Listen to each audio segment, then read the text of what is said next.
एक partnership business को निभाना एक मैरिज को निभाने से ज़्यादा मुश्किल है। हमारी मेमनों में तो एक कहावत है कि आधी रोटी खाओ लेकिन अपनी खाओ, कि अगर आपको तेज़ चलना है तो अकेले चलो, लेकिन अगर आपको लंबा सफ़र तय करना है तो हमेशा साथ चलो, हमेशा पार्टनरशिप के स्ट्रक्चर में चलो। कि क्या तमाम पार्टनर्स एक जितनी मेहनत करने के लिए तैयार हैं? क्या तमाम पार्टनर्स एक जितनी कुर्बानी देने के लिए तैयार हैं? टर्मिनेशन कैसे होगी, तलाक कैसे होगी, ये भी पहले से लिख लो। कि एक पार्टनरशिप बिजनेस को निभाना एक मैरिज को निभाने से ज़्यादा मुश्किल है। रिसर्च ये शो करती है कि 50 to 80% of the partnership businesses starting few years में ही कोलैप्स कर जाते हैं। अब ऐसा क्यों है? देखिए, लोग पार्टनरशिप बिजनेसेस में एंटर होने में जल्दी करते हैं। अपने किसी दोस्त के साथ, किसी इन्वेस्टर के साथ पार्टनरशिप में एंटर करने में जल्दी करते हैं विदाउट इवैल्यूएटिंग कि जिसके साथ हम पार्टनरशिप बिजनेस में एंटर हो रहे हैं, क्या हमारा उसके साथ विजन मैच होता है या नहीं होता, क्या वो और हम एक जैसे प्लान शेयर कर रहे हैं या नहीं कर रहे। और इन रीजंस की वजह से ज़्यादातर partnership businesses starting few years में ही अनसक्सेसफुल हो जाते हैं। हमारी मेमनों में तो एक कहावत है कि आधी रोटी खाओ लेकिन अपनी खाओ। अब ऐसा क्यों है? क्योंकि ज़्यादातर लोग पार्टनरशिप रिलेशनशिप को मैनेज नहीं कर पाते और उसे सस्टेन नहीं कर पाते। लेकिन देखें, इसका हरगिज़ ये मतलब नहीं है कि पार्टनरशिप एक बुरा बिजनेस स्ट्रक्चर है। मैंने अपनी लाइफ में ज़्यादातर बिजनेसेस पार्टनरशिप में ही किए हैं। इवन जो हमारा मिर्चा वाला इंस्टीट्यूट का बिजनेस है वो भी एक पार्टनरशिप रिलेशनशिप है। और मैं अपनी क्लासेस में भी हमेशा कहता हूँ कि अगर आपको तेज़ चलना है तो अकेले चलो, लेकिन अगर आपको लंबा सफ़र तय करना है तो हमेशा साथ चलो, हमेशा पार्टनरशिप के स्ट्रक्चर में चलो, क्योंकि उसमें सिनर्जीज बनेंगी, हर बंदा अपना अपना कंट्रीब्यूशन लेकर आएगा और पॉजिटिव कंट्रीब्यूशंस की वजह से बिजनेस ज़्यादा जल्दी ग्रो कर सकेगा। लेकिन जहाँ पार्टनरशिप की अच्छाइयाँ हैं वहाँ उनके प्रॉब्लम्स हैं। तभी रिसर्च कहती है कि 50 to 80% of the partnerships starting few years में ही कोलैप्स कर जाते हैं। रिसेंटली मैं हार्वर्ड बिजनेस रिव्यू का एक आर्टिकल पढ़ रहा था, तो उसमें उसने कुछ पॉइंटर्स हाईलाइट किए जो हमें ख्याल रखना है before entering into the partnership business. And considering my experience of partnership businesses, मैंने उन पॉइंट्स को सॉर्ट डाउन किया और विद एग्जांपल्स मैंने सोचा कि आप लोगों के साथ शेयर करूं। देखिए, किसी के साथ भी पार्टनरशिप बिजनेस में एंटर होने से पहले सबसे पहला फैक्टर ये कंसिडर करें कि क्या आप और आपके पार्टनर्स एक जैसा प्लान और एक जैसा विजन शेयर कर रहे हैं या नहीं कर रहे। देखिए, ये बहुत ज़रूरी है कि तमाम पार्टनर्स सेम पेज पर हों। अब प्रैक्टिकली क्या होता है कि एक पार्टनर के पास other sources of income available हैं, वो बहुत वेल्दी है, जबकि एक पार्टनर ऐसा है जो उस बिजनेसेस पर पूरी तरह डिपेंडेंट है। तो अब दोनों पार्टनर्स का प्लान ही एक जैसा नहीं है। देखिए, जो एक पार्टनर है वो उसे एज अ साइड एक्टिविटी चला रहा है, वो उसे as a reputation and relationship activity चला रहा है, जबकि दूसरे पार्टनर की पूरी फाइनेंशियल डिपेंडेंसी उसी बिजनेस के ऊपर है। तो बहुत अनकरीब ये होगा कि दोनों में क्लैशेस आना शुरू हो जाएंगे, क्योंकि जिस पार्टनर की फाइनेंशियल डिपेंडेंसी इस बिजनेस के ऊपर है वो ऑब्वियसली शॉर्ट टर्म में रिटर्न्स और शॉर्ट टर्म में गेन्स एक्सपेक्ट कर रहा होगा, वो बिजनेस में तेजी चाह रहा होगा। जबकि वो पार्टनर जो फाइनेंशियली इस बिजनेस पर डिपेंडेंट नहीं है, जिसके लिए एक साइड एक्टिविटी है, वो चाह रहा होगा कि बिजनेस स्लो स्लो चलता रहे।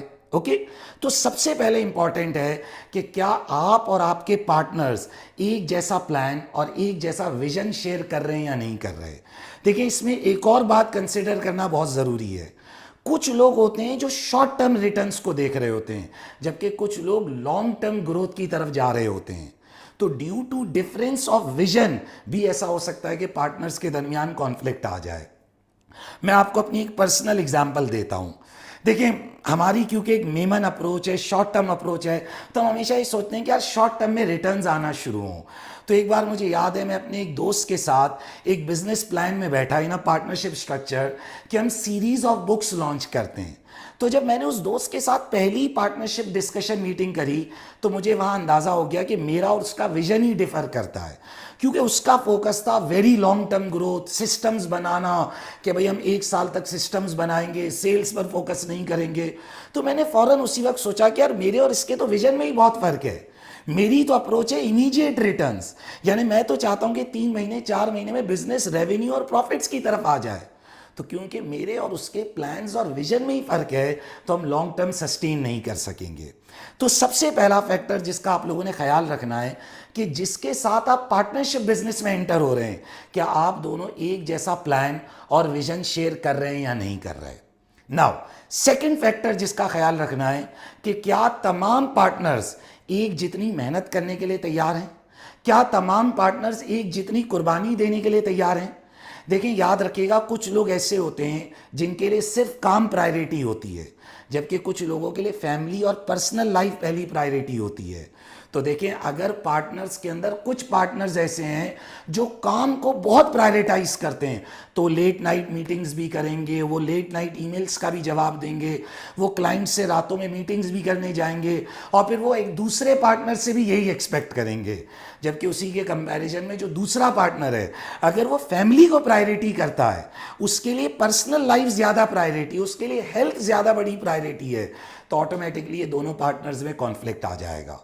तो देखें, पहला फैक्टर था कि भाई हमारा प्लान और विजन एक जैसा है या नहीं है। दूसरा फैक्टर, क्या हम तमाम पार्टनर्स एक जितनी मेहनत करने के लिए तैयार हैं या नहीं है। तीसरा इंपॉर्टेंट फैक्टर जो हमें कंसिडर करना है वो ये कि भाई तमाम पार्टनर्स क्या क्या कॉन्ट्रीब्यूशंस लाएंगे, और फिर क्या तमाम पार्टनर्स एक दूसरे के कॉन्ट्रीब्यूशंस को एप्रिशिएट करते हैं या नहीं करते। देखिए, ये बहुत इंपॉर्टेंट है।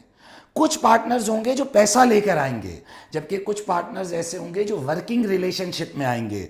कुछ पार्टनर्स ऐसे होंगे जो अपने रिलेशनशिप और अपनी पीआर लेकर आएंगे। तो ये बहुत इंपॉर्टेंट है कि पहले से ये डिटरमाइंड हो कि हर बंदे का बिजनेस में क्या कंट्रीब्यूशन होगा, और क्या हम एक दूसरे के कंट्रीब्यूशंस की रिस्पेक्ट करते हैं, क्या हम एक दूसरे के कंट्रीब्यूशंस को एप्रिशिएट करते हैं या नहीं करते।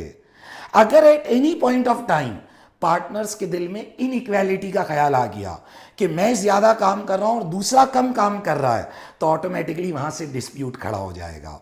जैसे मैं आपको इसकी एग्जांपल दूं, फॉर एग्जांपल, आज मैं किसी इन्वेस्टर को कहता हूं कि आप मेरे साथ पैसा लगाओ और मैं कॉलेज खोलूंगा, सही है, और हम अपने साथ एक एडमिनिस्ट्रेटर भी हायर करते हैं, तो मुझे सारा वक्त लगेगा कि मेरी वजह से कॉलेज चल रहा है, क्योंकि मैं टीचर हूं, मेरी पीआर है। इन्वेस्टर को सारा वक्त लगेगा कि उसकी वजह से कॉलेज चल रहा है, क्योंकि उसका पैसा लगा हुआ है, और एडमिनिस्ट्रेटर को सारा वक्त ये लगेगा कि उसके एडमिनिस्ट्रेशन स्किल्स की वजह से कॉलेज चल रहा है। तो एक दूसरे के कॉन्ट्रीब्यूशंस को रिस्पेक्ट करना, कॉन्ट्रीब्यूशंस को क्लियरली डिफाइन करना, ताकि इन फ्यूचर इनइक्वालिटी ना आए, ये भी बहुत ज़रूरी है for a sustainable relationship. Okay, फिर नंबर 4 जो हमें कंसिडर करना ज़रूरी है वो ये है कि डिसीजन मेकिंग कैसे होगी। देखिए, बहुत बड़ा डिस्प्यूट है भाई। आप पहले डिटरमाइन कर लें, क्या डिसीजन मेकिंग डेमोक्रेसी से होगी कि मेजॉरिटी वोट से होगी, या डिसीजन मेकिंग 100% वोट से होगी, जिससे हम यूनानिमस अप्रूवल कहते हैं कि सब एग्री होंगे तो डिसीजन होगा, या डिसीजन मेकिंग डेलीगेशन से होगी कि भाई फॉर एग्जांपल अगर फाइनेंस का मैटर है तो जिसके पास फाइनेंस का एरिया है वो डिसाइड करेगा, अगर एडमिनिस्ट्रेटिव मैटर है तो जिसके पास एडमिनिस्ट्रेटिव मैटर्स हैं वो डिसाइड करेगा। तो ये डिसाइड करना कि डिसीजन मेकिंग कैसे होगी ये बहुत ज़रूरी है, वरना लेटर ऑन पार्टनर्स के दरमियान कॉन्फ्लिक्ट आ जाएगा। देखिए, याद रखिएगा, डिफरेंस ऑफ ओपिनियन होना, कॉन्फ्लिक्ट होना, ये लाइफ का पार्ट है, लेकिन ये पहले से डिसाइड कर लेना कि हम डिसीजन मेकिंग कैसे करेंगे बहुत ज़रूरी है। जैसे मैं आपको इसकी एक एग्जांपल दूं, हमारे कुछ फ्रेंड्स हैं वो कॉलेज चलाते हैं, तमाम टीचर्स हैं, तो उन्होंने अपने दरमियान डिसीजन मेकिंग को ऐसे शेयर किया हुआ है कि भाई हम डिपार्टमेंट वाइज डिसीजन मेकिंग करेंगे। कभी फॉर एग्जांपल अगर एक बंदा अकाउंटिंग को डील करता है तो कहता है कि भाई अकाउंटिंग रिलेटेड जितने भी डिसीजंस हैं, अकाउंटिंग के टीचर हायर करने, उनके अप्रेजल करने, वो सब मैं डिसाइड करूँगा। एक टीचर मिसाल के तौर पर बिजनेस पढ़ाता है तो बिजनेस के तमाम मैटर्स वो देखेगा। इसी तरह उन्होंने इंटरनली भी डिपार्टमेंट्स बांटे हुए हैं कि एक बंदा मार्केटिंग देखेगा, एक एडमिनिस्ट्रेटिव देखेगा, यानी उन्होंने आपस में डेलीगेशन करी हुई है। वो डेमोक्रेसी से नहीं चल रहे, वो डेलीगेशन से चल रहे हैं। जबकि कुछ पार्टनरशिप्स डेमोक्रेसी से चलती हैं। So it is very important कि हम ये डिसाइड कर लें कि डिसीजन मेकिंग कैसे होगी। फिर एक और फैक्टर जो डिसाइड करना ज़रूरी है कि अगर कभी कॉन्फ्लिक्ट आ गया, अगर कभी डेडलॉक आ गया, तो वो कैसे डिसाइड होगा। क्या हम डेडलॉक के वक्त फर्म को डिसॉल्व कर देंगे या हम आर्बिट्रेशन की तरफ जाएंगे। आर्बिट्रेशन का मतलब है कि हम एक थर्ड पार्टी को अपॉइंट करके उससे फैसला कराएंगे। जैसे आपको पता है कितने पार्टनरशिप्स में ऐसा होता है कि अगर हमारे दरमियान कॉन्फ्लिक्ट हो गया तो हम इस रिलीजियस स्कॉलर से फैसला कराएंगे, हम इस इंडस्ट्री एक्सपर्ट से फैसला कराएंगे, हम इस एल्डर पर्सन से कि भी खानदान के इस बड़े से फैसला करवाएंगे। तो कॉन्फ्लिक्ट कैसे रिजॉल्व होगा, डिस्प्यूट रेजोल्यूशन कैसे होगी, ये भी बहुत ज़रूरी है डिटरमाइन कर लेना। देखिए इधर मैं एक बात हमेशा बोलता हूँ, ये तमाम चीज़ें स्टार्ट में डिसाइड हो जाएं, ये बहुत ज़रूरी है। क्योंकि स्टार्ट में सबके दरमियान मोहब्बत होती है, क्योंकि सबके दरमियान यूनिटी होती है, सबको एक दूसरे की ज़रूरत होती है। लेकिन लेटर ऑन जब डिस्प्यूट हो जाता है ना, तो उस वक्त ये चीज़ें डिटरमाइन करना बहुत मुश्किल हो जाती हैं, क्योंकि फिर उस वक्त लोग आपस में एक दूसरे के साथ इनकम्पैटिबल हो जाते हैं। ओके, तो देखिए सबसे पहला फैक्टर, क्या हम तमाम पार्टनर्स एक जैसा विजन शेयर कर रहे हैं। नंबर 1, क्या हम एक जितनी मेहनत करने के लिए तैयार हैं, हम क्या क्या कॉन्ट्रीब्यूशंस करेंगे, क्या हम एक दूसरे के कॉन्ट्रीब्यूशंस को अप्रिशिएट करेंगे, डिसीजन मेकिंग कैसे होगी, कॉन्फ्लिक्ट रेजोल्यूशन, डिस्प्यूट्स कैसे रिजॉल्व होंगे, एंड देन सबसे इंपॉर्टेंट चीज, सबको क्या रिवॉर्ड्स मिलेंगे, रेम्यूनरेशन क्या होगी, ये डिटरमाइन करना बहुत ज़रूरी है।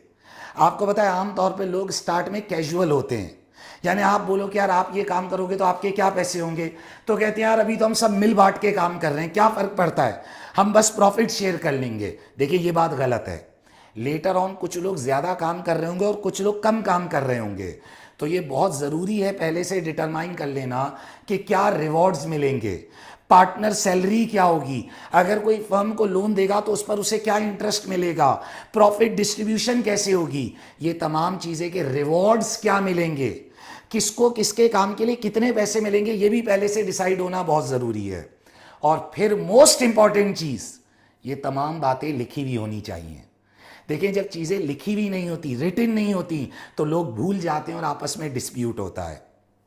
मैं हमेशा लोगों को ये बात इस मिसाल से समझाता हूँ कि हमारा मिर्चा वाला तो फैमिली बिजनेस है ना एक तरह से, कि सुभान भाई और मुस्तफ़ा भाई हम लोग सब फर्स्ट कजन्स हैं, लेकिन तो भी हम अपने दरमियान तमाम बातें लिखते हैं। क्यों लिखते हैं? इसलिए नहीं कि हमें एक दूसरे पर ट्रस्ट इशू है, बल्कि इसलिए कि देखें इंसान है, भूल जाता है, कभी कभार मिसअंडरस्टैंडिंग हो जाती है, तो लिख लेना बहुत ज़रूरी है। और इधर हमारा रिलीजन भी कहता है कि लिखना सुन्नत है, कि भाई लिख लें ताकि लेटर ऑन डिस्प्यूट ना हो। कभी अगर कोई भूल जाए, कोई मिसअंडरस्टैंडिंग हो, तो जब चीज़ें रिटन होंगी तो वो अवॉइड हो सकेंगी। अब मैं आपको बताऊं लोग क्या करते हैं, शुरू में दोस्ती में बिजनेस शुरू कर रहे होते हैं, आप उन्हें कहते हो यार लिख लो, तो क्या कहते हैं यार लिखने से क्या होता है, हमारा आपस में ट्रस्ट है। देखें गलत, कल कॉन्फ्लिक्ट हो जाएगा ना तो ट्रस्ट खत्म हो जाएगा। फिर सबसे बड़ी बात एक और सोचो, ये बिजनेस आप जेनरेशन्स के लिए बना रहे हो, आपके बाद आपके बच्चे भी ये बिजनेस चलाएंगे, तो आपके दरमियान बातें लिखी हुई होना ज़रूरी है। आज आपके दरमियान तो ट्रस्ट है, हो सकता है उनके दरमियान ट्रस्ट ना हो, तो चीज़ें लिखी हुई होंगी तो डिस्प्यूट को अवॉइड करेगा। And then last most important thing, termination कैसे होगी, तलाक कैसे होगी, ये भी पहले से लिख लो कि अगर बिजनेस सस्टेन ना कर सका, due to any reason business खत्म हुआ, तो किस एसेट पर किसकी ओनरशिप होगी, टर्मिनेशन किस तरह होगी। अब देखिए मैं आपको टर्मिनेशन पर एक बड़ा इल्मी मसला बताता हूं। देखिए समझिए एक ऐसा पार्टनरशिप बिजनेस है जिसमें एक बंदा इन्वेस्टर है और एक बंदा वर्किंग पार्टनर है। अब मिसाल के तौर पर 4 साल बिजनेस चला, सारा पैसा तो इन्वेस्टर का लगा हुआ था, लेकिन बिजनेस वर्किंग पार्टनर ने चलाया, ऑपरेशन तो उसने चलाया। इस 4 साल में बिजनेस प्रॉफिट्स कमाता रहा, ग्रो हुआ, but due to any reason after 4 years इन्होंने डिसाइड किया कि हम बिजनेस को खत्म कर रहे हैं। अब इन्वेस्टर ने कहा सब कुछ मेरा है, पैसा तो मेरा लगा हुआ है। अरे वर्किंग पार्टनर ने कहा क्या बोल रहे हो भाई, मैंने अपनी जिंदगी के 4 साल लगा दिए, तुम ये सब कैसे लेकर जा रहे हो। तो ये एग्रीड होना कि टर्मिनेशन कैसे होगी, एसेट्स कैसे डिस्ट्रीब्यूट होंगे, लाइबिलिटीज कैसे डिस्ट्रीब्यूट होंगी, तो टर्मिनेशन के वक्त क्या मामला होगा ये भी पहले से लिखा हुआ होना जरूरी है। देखिए याद रखिएगा पार्टनरशिप में ग्रोथ है, मैंने पहले भी एक वर्ड यूज किया सिनर्जी। सिनर्जी क्या होता है कि जब हम कंबाइंड हो जाते हैं तो हम ज्यादा रिजल्ट प्रोड्यूस करते हैं। जैसे मैं इसे ऐसे बोलूं कि अगर मैं, मुस्तफ़ा भाई, अहमद शफी, सुभान भाई, हम सब अलग अलग होकर काम कर रहे हो तो भी हम कमाएंगे, लेकिन हम उस वक्त कम कमाएंगे as compare to a situation जब हम साथ मिलकर चल रहे हैं, क्योंकि हम तमाम लोग अपनी अपनी स्ट्रेंथ्स लेकर आ रहे हैं, हम एक दूसरे की वीकनेसेस को कवर कर रहे हैं। जब हम साथ मिलकर चल रहे हैं तो हम ज़्यादा रिजल्ट प्रोड्यूस करते हैं। इसे कहते हैं कि हम पॉजिटिव सिनर्जी क्रिएट कर रहे हैं। तो पार्टनरशिप जहां बेनिफिट्स लेकर आती है वो अपने साथ अपने प्रॉब्लम्स भी लेकर आती है अगर उसे वेल मैनेज ना किया जाए। तो देखें, before entering into the partnership business हमेशा कुछ चीज़ों के बारे में सोचें, जल्दी ना करें। दोस्त है, हो सकता है आपकी उससे दोस्ती अच्छी हो, लेकिन आप उसके साथ अच्छे पार्टनर ना बन सको। देखिए, मैंने स्टार्ट में बोला कि एक पार्टनरशिप रिलेशन को संभालना, उसे मैनेज करना शादी से ज़्यादा मुश्किल है, क्योंकि आप अपनी बीवी के साथ, अपने लाइफ पार्टनर के साथ वक्त कम गुजारते हो, बिजनेस पार्टनर के साथ ज़्यादा वक्त गुजारते हो। भाई देखो ना, आप 12-14 घंटे काम करते हो, दिन में 8 घंटे आप सोते हो, तो घर वालों के साथ तो आप 4-5 घंटे गुजारते हो, लेकिन बिजनेस पार्टनर के साथ आप 12-13 घंटे गुजारते हो। तो बहुत ज़रूरी है कि जिसके साथ आप पार्टनरशिप में एंटर हो रहे हो उसके साथ आपका विजन शेयर होता हो, आप दोनों एक जितनी मेहनत करने के लिए तैयार हो, आप एक दूसरे के कॉन्ट्रीब्यूशंस को अप्रिशिएट करते हो, डिसीजन मेकिंग कैसे होगी ये एग्रीड हो, कॉन्फ्लिक्ट कैसे रिजॉल्व होगा ये एग्रीड हो, रिवॉर्ड्स क्या मिलेंगे, किसको कितने पैसे मिलेंगे ये पहले से एग्रीड हो, चीज़ें लिखी हुई हों ताकि बाद में कंफ्यूजन ना हो। And then most important thing, termination कैसे होगी, तलाक कैसे होगी, एंड कैसे होगा, ये भी पहले लिख लें। बहुत से लोग कहते हैं सर स्टार्ट के वक्त एंड के बारे में क्यों सोच रहे हैं। देखिए, आज सोच लें, आज आप लोगों में दोस्ती है, आज आप तमाम बातें एग्री करेंगे, कल यही छोटी छोटी चीज़ों पर लड़ाई हो जाएगी। आई होप कि इस वीडियो ने आप लोगों को वैल्यू एडिशन दी होगी। Continue to watch my series of videos, मैं ऐसी वैल्यू एडिशन वीडियोज़ लाता रहूँगा और इसे अपने दोस्तों के साथ ज़रूर शेयर करें। Thank you everyone, have a good day. सही बनी।